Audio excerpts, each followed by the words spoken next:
अभी मैं महामहिम उड़ीसा के राज्यपाल महोदय जी को विनम्र अनुरोध करता हूं, इस कार्यक्रम के अंदर आपने योगदान दिया, कितना शुक्रिया अदा करें और बहुत सहज भाव से आप पधारे। मैं आपको निवेदन करता हूं हमारे राज्यपाल महोदय जी।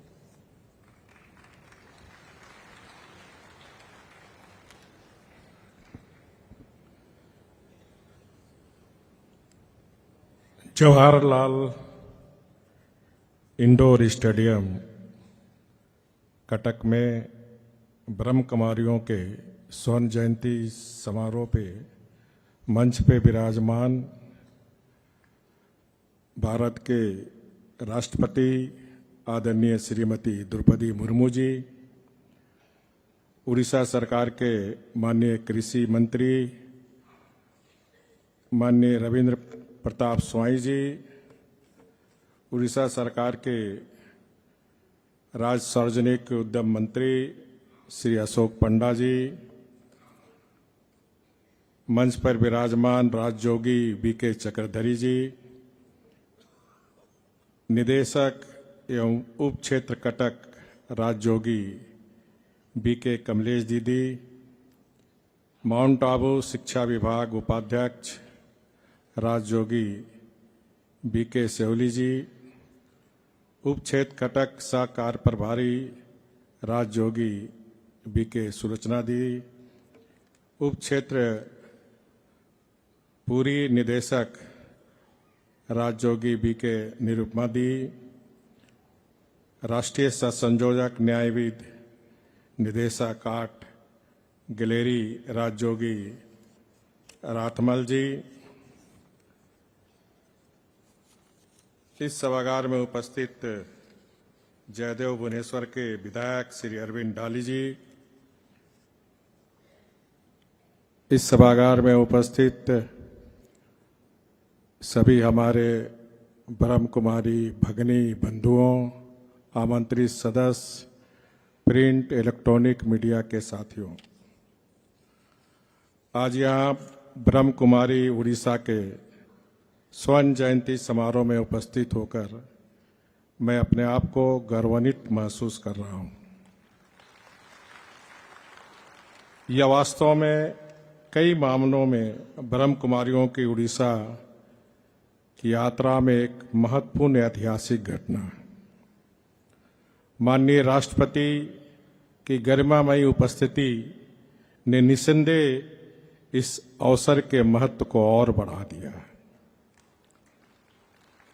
तो सबसे पहले मैं ब्रह्म कुमारियों के संस्थापक पिताश्री प्रजापिता ब्रह्मा के प्रति अपनी भावभीनी श्रद्धांजलि अर्पित करता हूं। उड़ीसा के ब्रह्म कुमार दीदी और ब्रह्म कुमार भाइयों को उनकी शानदार उपलब्धियों पर बधाई देता हूं, विशेषकर बीके हमारे राजयोगी कमलेश दीदी को।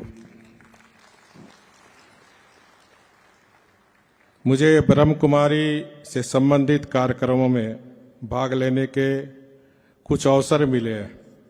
पिछले साल नवंबर में संबलपुर में राष्ट्रीय शिक्षा अभियान नए भारत के लिए नई शिक्षा के शुभारंभ के बाद यह दूसरी बार जब मैं ब्रह्म कुमारियों के एक समारोह में माननीय राष्ट्रपति जी के साथ हूं।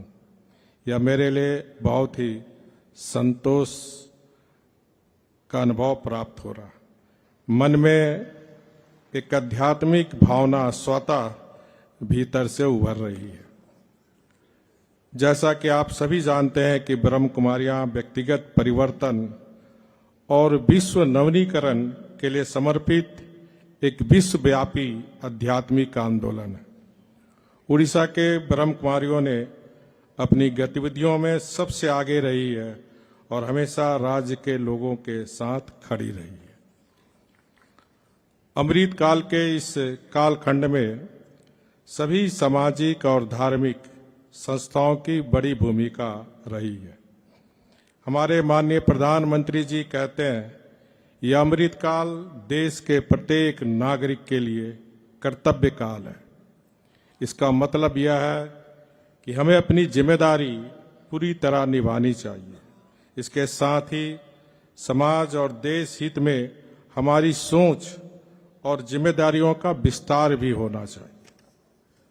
ब्रह्म कुमारी एक संस्था के रूप में समाज में नैतिक मूल्यों को मजबूत करने के लिए काम करती है। वे पूरे देश में आध्यात्मिक कायाकल्प को प्रोत्साहन दे रहे हैं।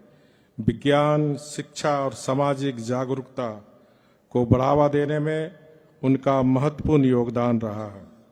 स्वस्थ और कल्याण के क्षेत्र में उनकी भागीदारी एक स्वस्थ राष्ट्र के निर्माण में उनकी प्रतिबद्धता को दर्शाता है।